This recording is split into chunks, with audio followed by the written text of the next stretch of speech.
Share screen कर रही हूँ। ओके। तो लास्ट टाइम मैंने बताया था कि हम क्या यूज़ करते थे, विजुअल स्टूडियो कोड यूज़ करते हैं।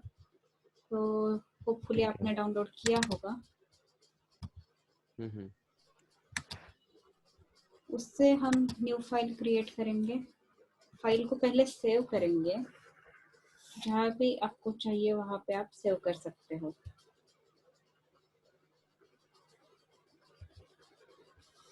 अब मैंने सेव कर दिया है।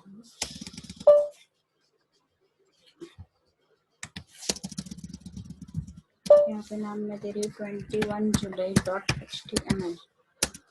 .html से आपको सेव करना है।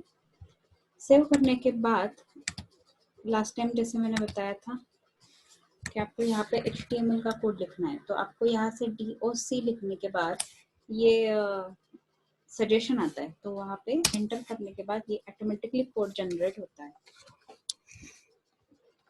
तो इसमें ऑलरेडी क्या क्या है, HTML टैग है, लैंग्वेज हमारी इंग्लिश है इसलिए EN, हेड टैग में देखो क्या है, मेटा टैग्स है, 2 मेटा टैग्स है। सबसे पहले मेटा टैग क्या कर रहा है, meta character set, char set equal to UTF-8, यानी कि जो भी आप लिखोगे इस बॉडी में, उसको अगर आपको ट्रांसलेट करना है हिंदी में तो आप कर सकते हो बाय यूजिंग UTF-8, अगर करना है तो।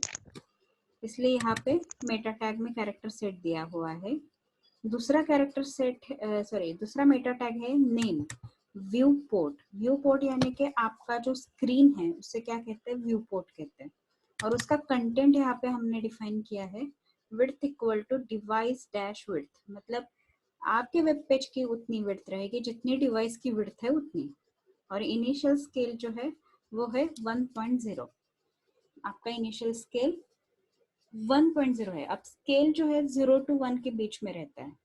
आप 0 स्केल दोगे तो वो कम्प्लीटली निकल जाएगा, मतलब दिखाई नहीं देगा। लेकिन आप 1 स्केल रखोगे तो आपका जितना स्क्रीन है वो स्क्रीन आपकी क्या करेगा, पूरी कवर कर लेगा।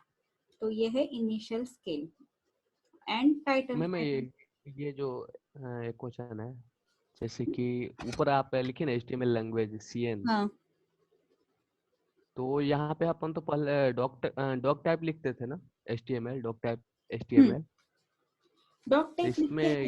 ऐसे क्यों? अगर आपको चाहते हो डॉक टाइप लिखना तो लिख सकते हो, ऐसा कंपलसरी नहीं है HTML में कि ये लिखना ही तो पड़ेगा। इसमें ये क्या है, इसको क्या बोलते हैं, डॉक टाइप जो होता है अपना, डॉक टाइप HTML और ये दोनों सेम हाँ, ही है क्या, सेम ही वर्क दोनों करते सेम हैं? है। देखो डॉक टाइप जो है ना वो एक्चुअली हम्म, HTML5 के लिए लिखते हैं। हम्म, तो अभी हम फिलहाल स्टार्ट कर रहे हैं बेसिक HTML से, इसलिए मैंने यहाँ पे नहीं लिखा है। ठीक है। बॉडी टैग में आपको क्या लिखना है, जो भी वेब पेज है वेब पेज का पूरा कंटेंट आपको बॉडी टैग में लिखना है। जैसे ओके। कि आज हम स्टार्ट करने वाले हैं टाइपोग्राफी। टाइपोग्राफी यानी कि आपको जो भी टेक्स्ट रिलेटेड जितने भी टैग्स है वो हम आज देखने वाले हैं।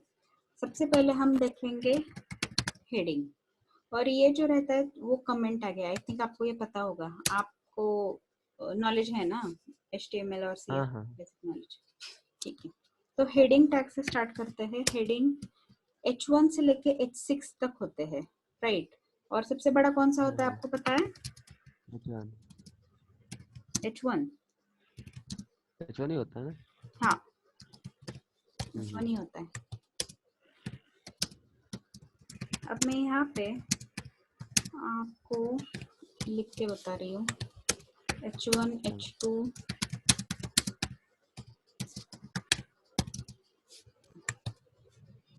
H3 H4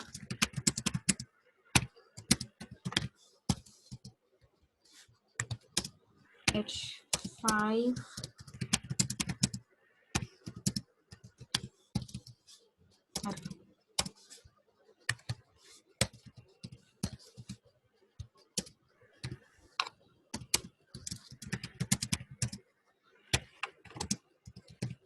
H6 tag.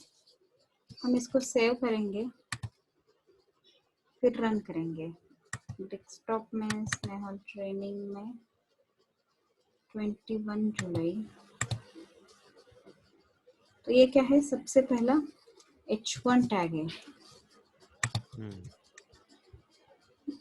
यहाँ पे 1, अच्छा यहाँ पे अरे टाइप हो गया था। H1 सबसे बड़ा टैग है, H2 छोटा, उससे छोटा, उससे छोटा, H6 है सबसे छोटा टैग। अगर आप देखोगे तो ये सारे बोल्ड है, ये नॉर्मल टेक्स्ट नहीं है, बोल्ड टेक्स्ट है। Next is paragraph tag. Paragraph tag क्या करता है, एक्चुअली में डायरेक्टली पैराग्राफ लिखना स्टार्ट करता है। अब हम एक पैराग्राफ क्या करते हैं, एक डाउन ये कर लेते, कॉपी पेस्ट कर लेते हैं। सपोज ये एक पैराग्राफ है, इसको मैंने पेस्ट किया यहाँ पे,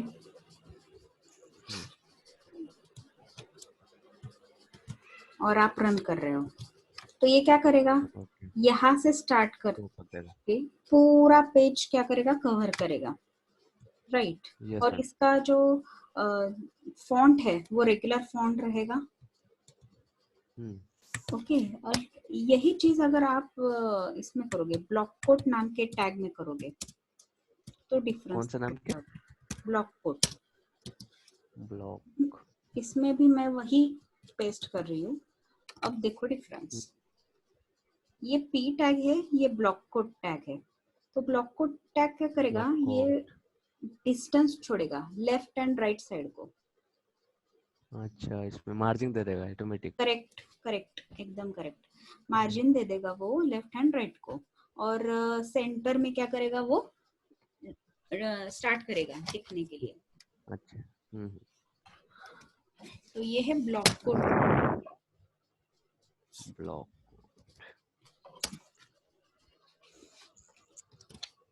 नाउ इसके बाद हम देखते थोड़ा टेक्स्ट फॉर्मेटिंग के टैग्स।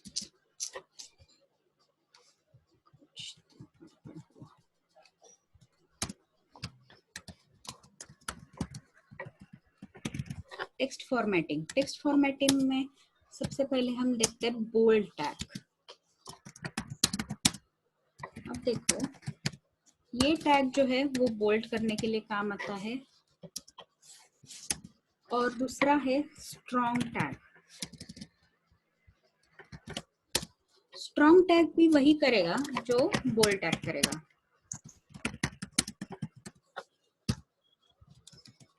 सेव कर लिया, तो यहाँ पे दोनों में कोई डिफरेंस नहीं है। बोल्ड टैग भी वही करता है जो स्ट्रॉन्ग टैग करता है, लेकिन HTML5 में स्ट्रॉन्ग टैग का एडिशन हुआ है, पहले नहीं था।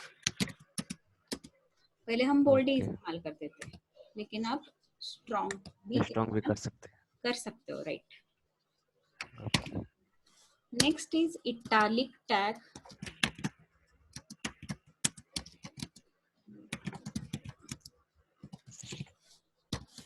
अब सेम इटालिक और EM एम्फसाइज टैग बोलते हैं इसको, दोनों में कोई भी डिफरेंस नहीं है। एम्फसिस, इटालिक और EM टैग। EM टैग, अच्छा। तो मैम ये इंटरव्यू में क्वेश्चन उठता है क्या, जैसे कि आप इटालिक बता रही है, EM बता रही है? हाँ, जब आप फ्रंट एंड के इंटरव्यू के लिए जाएंगे ना, तब वो पूछते हैं हाँ, टेक्स्ट फॉर्मेटिंग के टैग्स कौन से हैं। कैसे होता है आपको एक बता दूं, जब भी आप इंटरव्यू को जाओगे ना, पोजीशन रहती है हार्डली 1 और 2 की, और एप्लीकेशन कितने आते हैं, 1000 2000 इतने एप्लीकेशन आते हैं। तो होता क्या है कि इनको क्या करना है, रिजेक्ट करना है, रिजेक्ट रेशियो ज्यादा रखना है, इसलिए वो इतना इजी सवाल पूछते पहले तो। इजी सवाल में क्या होता है, हम लोग क्या करते हैं, बहुत ही डिफिकल्ट वाले चीज पढ़ के जाते हैं, लेकिन वो पूछते ही नहीं। हम्म, वो पूछते क्या है, HTML की हिस्ट्री बताओ, 1994 में कौन सा HTML का वर्जन लॉन्च हुआ है वो बताओ। ये जो इजी हम्म, क्वेश्चन है ना, हम इसको इग्नोर करते हैं और उसी वजह से हम रिजेक्ट हो जाते हैं। इसलिए मैं सारा पढ़ाती हूँ, एकदम बेसिक से लेके पूरा एंड तक। और हाँ, एक चीज हमारी हम भूल रहे हैं, अभी याद आया। हाँ HTML की हिस्ट्री मैंने नहीं बताई, मैं बताती हूँ। ये हाँ इतना हाँ खत्म होने दो, मैं बता देती हूँ, क्योंकि ये ठीक है मैम। इंटरव्यू के क्वेश्चन है। हाँ मैम, क्योंकि हम लोग को सीखने का मेन मकसद वही है, जॉब ही लेना। हाँ करेक्ट। हम्म, आई इटैलिक EM बोल्ड हुआ, उसके बाद है अंडरलाइन टैग, यू टैग। हम्म, तो अंडरलाइन से क्या होता है कि आपके वर्ड के नीचे अंडरलाइन आ जाती है। यही चीज आप INS टैग से भी कर सकते हो, जो कि HTML5 में नया आया है। इसको कहते हैं इंसर्टेड टेक्स्ट। मैम ये जो अभी यहाँ पे 3 जो टैग आप बता रही हैं, जैसे स्ट्रॉन्ग हो गया, ईएम हो गया, इम्फेसिस वाला, और करेक्ट। ये नीचे वाला INS। ये क्या था? इंसर्टेड। अच्छा, करेक्ट। तो ये तीनों न्यू न्यू ऐड हुआ है ना HTML5 में, पहले नहीं था? हाँ, न्यू ऐड हुआ है। Okay okay.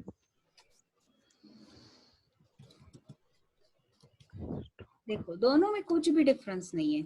सिर्फ होता क्या है, जब भी आप HTML5 यूज करते हो ना, तब आपको ये वाले टैग्स यूज करने हैं, INS, EM, स्ट्रॉन्ग, एक्सेट्रा। हम्म, दोनों में कोई डिफरेंस नहीं है, दोनों अंडरलाइन ही देते हैं। हम्म, ओके, नेक्स्ट। नेक्स्ट अब देखते हैं थोड़ा। ये तो हमारे 3 हो गए, बोल्ड, इटैलिक, अंडरलाइन। अब एड्रेस टैग देखो। अब एड्रेस टैग में आप क्या करोगे, एड्रेस लिखोगे। जैसे कि हमारे ऑफिस का एड्रेस है 907 Felix ITS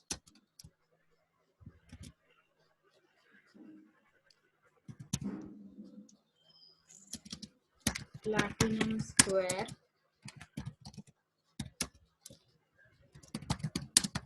Viman Nagar, and last में पुणे।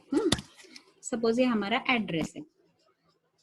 तो एड्रेस जब भी आप ऐसे लिखोगे तो वो क्या होगा, एक तो एक ही लाइन में आ जाएगा, लेकिन थोड़ा इटालिक में आ जाएगा। अगर आप देख रहे हो तो ये इटालिक है, तो और थोड़ा फॉन्ट भी ऑटोमेटिक चेंज हो जाएगा? हाँ, फॉन्ट भी चेंज होता है। करेक्ट। अच्छा। अब ये मैं बता रही हूँ क्यों चेंज होता है। इसको पहले मैं BR दे दूं, क्योंकि वो नेक्स्ट लाइन पे आ जाए। हाँ हाँ। तो ये आया नेक्स्ट लाइन पे। अब देखो ना, कभी भी याद रखना, हम जो हम्म, भी टैग्स यूज करते हैं ना, उसको ना CSS ये हम्म, ब्राउजर देता है। उसको CSS हाँ कौन हाँ। देता है, ब्राउजर देता है। ये देखो, ये जब हम इंस्पेक्ट हम्म, करते हैं, राइट क्लिक करके इंस्पेक्ट जब हम करते हैं ना, तो यहाँ पे हम्म, एलिमेंट्स करके आता है। तो एलिमेंट्स होता है आपका HTML, पूरा HTML यहाँ पे दिखाई देगा आपने जो भी लिखा है। और यहाँ पे हम्म, राइट हैंड साइड पे रहता है स्टाइल्स, ये रहेगा आपका पूरा स्टाइल जो भी CSS। आपने CSS लगाया है हम्म, वो। अब मैं यहाँ पे सिलेक्ट करके इसके ऊपर क्लिक करती हूँ, तो हम्म, यहाँ पे देखो क्या आया है, फॉन्ट स्टाइल इटालिक आया है। वो कौन दे रहा है, हम्म, अब ये CSS हम तो नहीं प्रोवाइड कर रहे, तो ये CSS कौन प्रोवाइड हम्म, करेगा, ये ब्राउजर हम्म, प्रोवाइड करेगा। Okay, okay.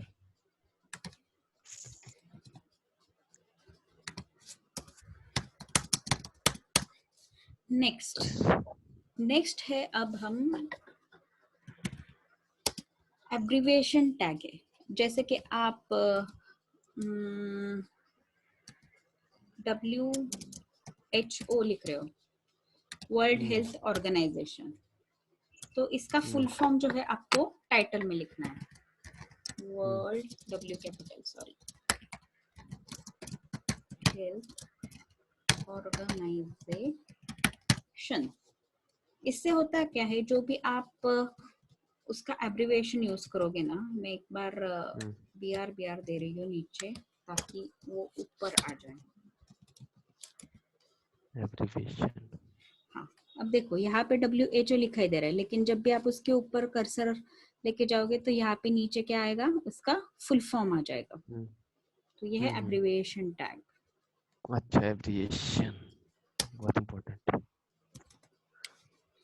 ओके, तो कभी कभी हम ना ऐसे लिखना चाहते हैं कि I am in 10th standard, लेकिन ये जो TH है ना हमें ऊपर चाहिए होता है। तो आप कैसे लिखोगे, ये जो TH है ना उसको सुपर स्क्रिप्ट लिखोगे, सब्ट, SUP सब, सुप, अच्छा, सुपर स्क्रिप्ट टैग बोलते हैं इसको। तो ये आया आपका TH ऊपर, ऑटोमेटिक आ गया। सेम उसी तरह अगर आपको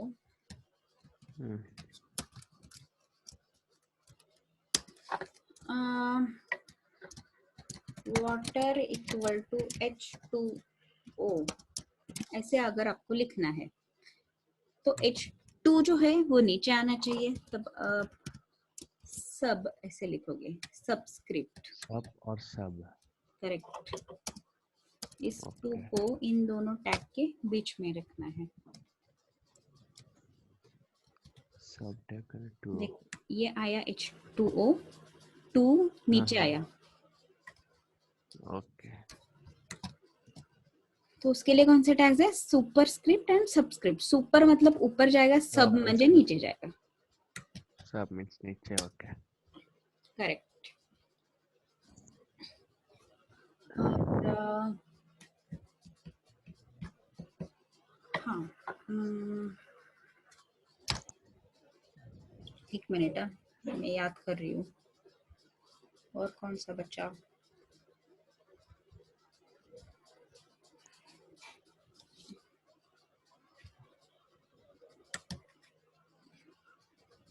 ठीक है, याद आती है, याद आने के बाद मैं बता रही हूँ। दूसरा है IMG, मतलब इमेज टैग। इमेज अगर आपको देनी है तो आपको इमेज टैग यूज करना है। SRC में आपको पाथ देना है। अब देखो पाथ कैसे देना है, सपोज आप उसी फोल्डर में हो जिसमें आपका HTML है और यहाँ पे मेरे car.png है, हाँ, तो मैं डायरेक्टली car.png लिखूंगी, विथ एक्सटेंशन आपको लिखना है, हाँ। और ये ALT जो होता है वो होता है अल्टरनेट टेक्स्ट। तो इसमें आपको जो अल्टरनेट टेक्स्ट, अगर आपको ये नहीं दिखाई दे रहा है, इमेज नहीं दिखाई दे रही है, तो ये टेक्स्ट आपको दिखाई देगा, और अगर इमेज दिख रही है तो ये टेक्स्ट आपको नहीं दिखाई देगा, दोनों में से एक ही दिखाई देगा। इसको मैं क्लोज कर रही हूँ। तो ये देखो हमारी इमेज आ गई। इमेज लेकिन बहुत ही बड़ी है, अगर आपको इसको हाइट विड्थ देनी है तो इसके एट्रीब्यूट्स है। हाइट सपोज मैं यहाँ पे 100 दे रही हूँ, हाइट 100 यानी कि 100 पिक्सल, एंड विड्थ भी 100 दे दिया, तो विड्थ क्या होगा 100 पिक्सल। तो देखो ये क्या हो गई, छोटी हो गई, 100 बाय 100 हो गई। तो आप इसमें क्या क्या दे सकते हो, एक तो सोर्स में आपका एक्चुअल में जहाँ पे आपकी इमेज है उसका पाथ आएगा। अगर ये सेम फोल्डर में है इसलिए मैंने डायरेक्टली इमेज का नाम और एक्सटेंशन यूज किया है। अगर दूसरी फोल्डर में है तो आपका फोल्डर का पूरा पाथ आपको देना पड़ेगा विथ इमेज का नाम एंड एक्सटेंशन। नेक्स्ट की ALT है, ALT यानी कि अल्टरनेट टेक्स्ट। अगर इमेज नहीं दिख रही है तो ये टेक्स्ट दिखाई देगा।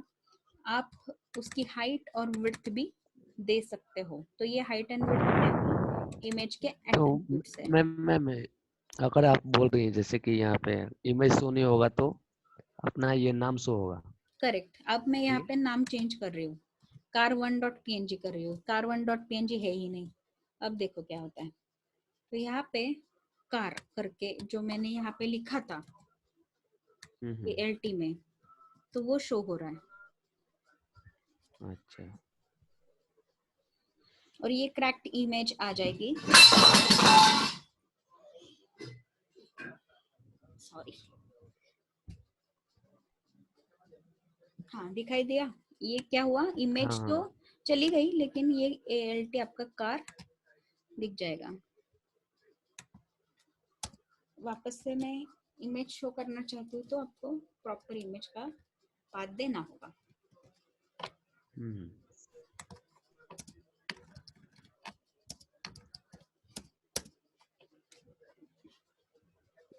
अब देखो next tag is anchor tag. Anchor tag क्या एंकर। होता है, अगर आपको एक जगह से दूसरे HTML को हिट करना है हम्म तो आप कर सकते हम्म हो।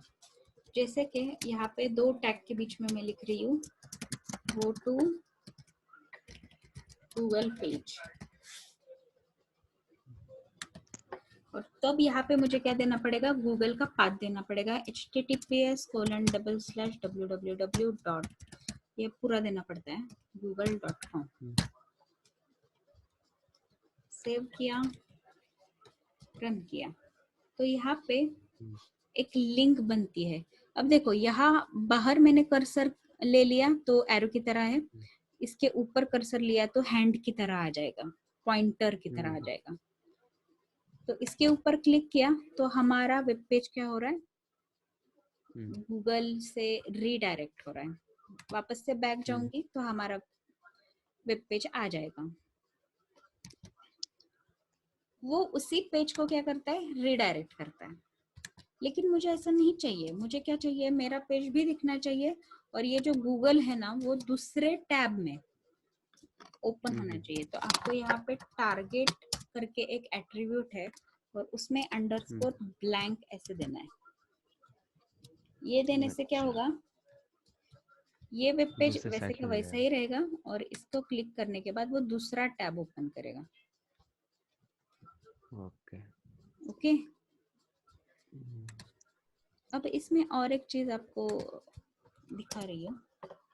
अब देखो हमारा जो वेब पेज है ना वो स्क्रोलेबल हुआ है, तो हम क्या हम्म करेंगे, यहाँ पे ऊपर मैंने बॉडी के स्टार्ट होते ही एक एंकर टैग दे दिया और यहाँ पे लिखा गो टू बॉटम।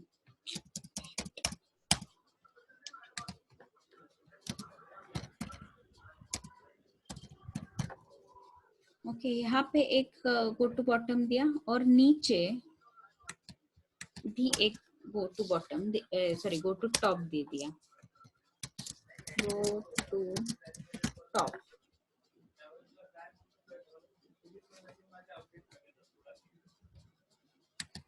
अब देखो यहाँ पे मैं आईडी प्रोवाइड कर रही हूँ। आईडी क्या है, यूनिकली आइडेंटिफाई करने वाला टैग है।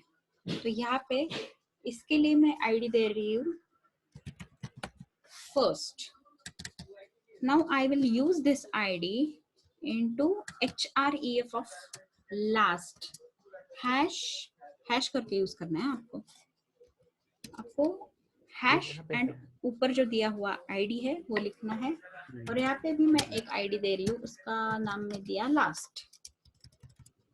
इसको कॉपी किया और ऊपर में हैश एंड लास्ट दे दिया, दोनों सेव किया। अब रन किया। अब देखो एक मिनट में इसको BR भी दे बहुत ही गंदा दिखता है नहीं तो।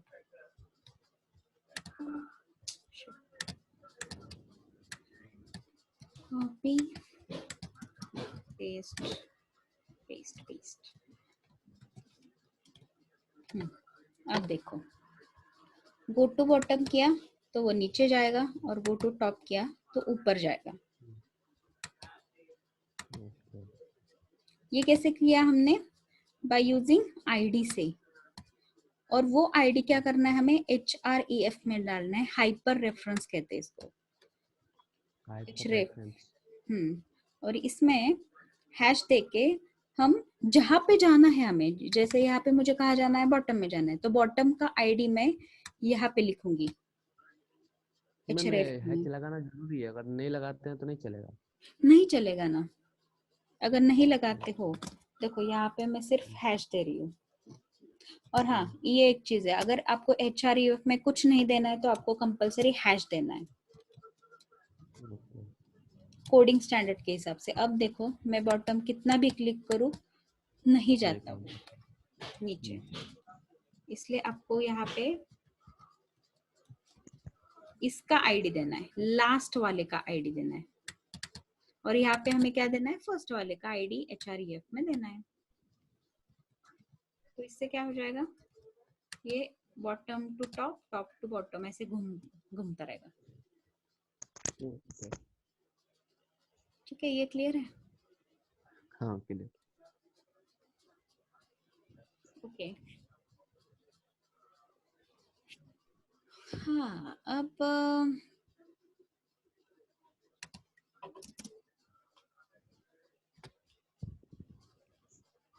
क्या रह गया मेरा, हाँ अभी आपके लिए एक असाइनमेंट है। असाइनमेंट ये है कि बायोडेटा रहता है ना, जैसे कि बायोडेटा। आपका इमेज, फिर उसके बाद आपका नाम, ईमेल, कांटेक्ट, फिर आपका ऑब्जेक्टिव क्या है, आपके क्या कहते हैं उसको, करियर का ऑब्जेक्टिव क्या है, या फिर आपके शॉर्ट टर्म गोल्स क्या है, लॉन्ग टर्म गोल्स क्या है, 5 इयर्स बाद, आप 5 साल के बाद आपको कहाँ पे देखते हो, ये सारी चीजें में यानी कि बायोडेटा होता है। इवन पर्सनल इंफॉर्मेशन, आपका नाम, आपका एड्रेस वगैरह सारी चीजें आपको वेब पेज पे, मतलब एक वेब पेज बनाना है, उसमें ये सारी चीजें डालनी है by using all this tag. जितना भी अभी तक हमने पढ़ा है वो सारे टैग्स यूज करके हम क्या करेंगे, वो असाइनमेंट कंप्लीट करेंगे। बायोडेटा अभी तक जितना पढ़ा है वो चलेगा? हाँ चलेगा। यहाँ तक क्लियर है आपको? बट मैं एक प्रॉब्लम है मेरे पास अभी तो। क्या क्या, सॉरी, एक प्रॉब्लम है। प्रॉब्लम है? क्या अभी प्रॉब्लम है? मेरे पास लैपटॉप अभी नहीं है, और लैपटॉप मैं नहीं है? लैपटॉप मंगा नहीं है अभी लैपटॉप। अच्छा। अभी मैं अभी लाता हूँ अभी, क्योंकि मैं अभी यहाँ पे आ गया हूँ ना, यहाँ पे लॉकडाउन है, तो मैं अभी इंदौर से लाऊंगा वापस। अच्छा, तो ठीक है। अभी जब भी आपको टाइम मिलता है ना, तब आप ये असाइनमेंट कंप्लीट करो। ठीक है, ऐसे कर लो। लेकिन करो हाँ, क्योंकि ये जो छोटी छोटी चीजें हैं ना जो मैं पढ़ा रही हूँ वो इम्पोर्टेंट है। हाँ हाँ, ये बहुत इम्पोर्टेंट है, तो भूल जाएंगे हम तो, ऐसा लग रहा है।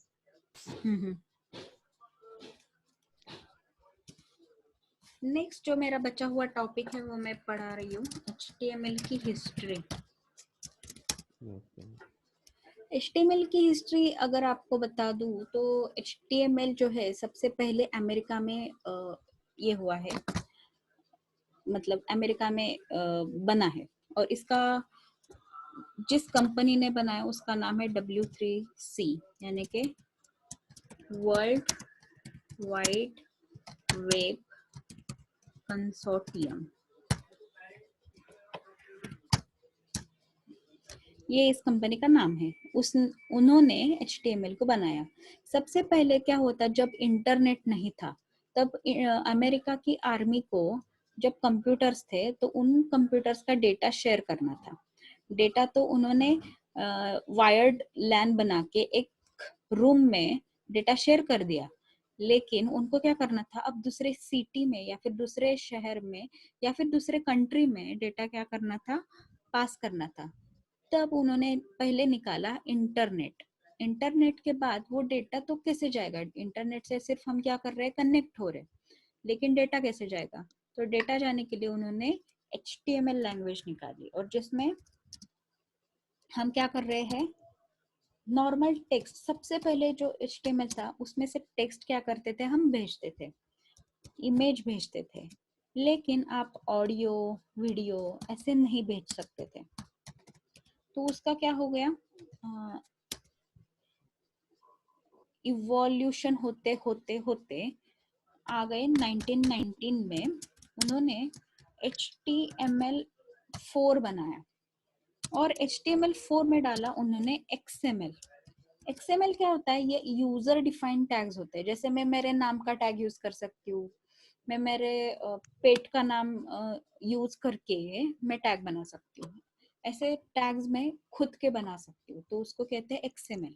तो उन्होंने क्या किया, HTML4 में XML ऐड कर दिया, तो उसका नाम हो गया XHTML। गायब हो गया। XHTML में उन्होंने सारा अच्छी तरीके से एक लेवल तक उन्होंने HTML को लाके रखा था। तभी 2000 में क्या हुआ, मार्केट में सेल फोन्स आने लग गए। अब सेल फोन्स में आया हमारा ब्राउजर, और ब्राउजर में you can see your web page. तो ब्राउजर में अगर आप वेब पेज देखना चाहते थे तो उस साल 2000 साल में वेब पेज इतना गंदा दिखता था, जैसे कि आपको लॉगिन करना है तो स्क्रॉल कर करके देखो लॉगिन बटन कहाँ पे है, देखो ये इनपुट टेक्स्ट कहाँ पे, जहाँ पे मुझे एंटर करना है यूजर नेम पासवर्ड एंटर करना है, लॉगिन के बटन के ऊपर क्लिक किया तो लॉगिन ही नहीं हो रहा है। ऐसे बहुत सारे प्रॉब्लम्स आ गए, और आपकी जो वेबसाइट है वो मोबाइल के ब्राउजर पे इतनी गंदी दिखती थी। एक तो स्क्रॉल कर करके देखना पड़ता था, प्लस जूम कर करके आपको एंटर करना पड़ता था। तो वो सारी चीजें उनको मिटाने के लिए उन्होंने एक नया कॉन्सेप्ट सोचा कि रिस्पॉन्सिव वेबसाइट। अगर आपको रिस्पॉन्सिव वेबसाइट बनानी है, यानी कि आपकी वेबसाइट मोबाइल पे भी अच्छी दिखे, ये टैब पे हमारा आईपैड या फिर टैबलेट होता है उसके ऊपर भी अच्छी दिखे, लैपटॉप है उसके ऊपर भी अच्छी दिखे, तो ऐसी अगर आपको वेबसाइट बनानी है तो उनको HTML में फिर से चेंजेस करने पड़े। और उन्होंने लास्टली 2014 में नया HTML का वर्जन लाया है, वो है HTML5। और इस वर्जन में आप रिस्पॉन्सिव वेबसाइट बना सकते हो, लेकिन उसके साथ साथ उन्होंने CSS3 भी निकाला था। CSS3 इसके लिए क्योंकि आपको क्या करना है, हम सिर्फ स्ट्रक्चर बना के नहीं छोड़ सकते ना, हमें उसको क्या करना है, प्रॉपरली UI डेकोरेशन या फिर डिजाइन जो है वो प्रॉपर करना था। इसलिए उन्होंने CSS को अभी क्या किया, रिनोवेशन किया ऐसे बोल सकते हो आप। तो CSS3 मार्केट में आया एंड HTML5 मार्केट में आया 2014 में लगभग, यानी कि 1999 में HTML4 था एंड 2014 में डायरेक्ट HTML5 आया। ऑलमोस्ट 15 इयर्स के बाद इतना बड़ा चेंज किया उन्होंने। 15 इयर्स लगे उनको ये पूरा चेंज करने में। तो ये है टोटल HTML की हिस्ट्री। ओके, तो ये थोड़ा आप विकिपीडिया पे भी देख सकते हो, लेकिन मैं ये सारा क्यों बता रही हूँ, अगेन इंटरव्यू के लिए, क्योंकि मेरी एक स्टूडेंट थी, ऑलमोस्ट उसको HTML पूरे फ्रंट एंड की थी, पूरा उसको फ्रंट एंड का ही नॉलेज था, 6 इयर्स का एक्सपीरियंस था उसको, 6 इयर्स।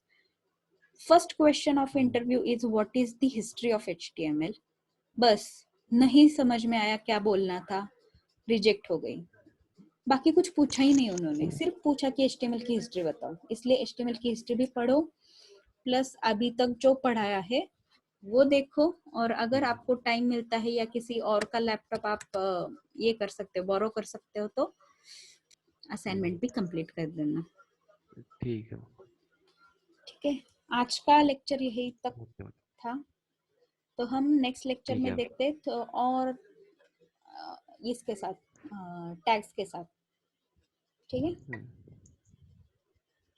कुछ ओके। समझ में मैम आया ना, मतलब। हाँ हाँ हाँ समझ में आया, लेकिन ये UTF क्या है, UTF-8 जो आप ऊपर लिखी अच्छा हुई थी? अच्छा, ये UTF-8 जो है ना, कैरेक्टर का सेट रहता है। देखो कभी भी प्रोग्रामिंग लैंग्वेज होती है ना हमारी, C++, हम्म, जावा, वो सारी, या फिर जावा स्क्रिप्ट, आगे चल के हम जावा स्क्रिप्ट पढ़ने वाले हैं, तो उसमें ना कैरेक्टर के सेट्स होते हैं।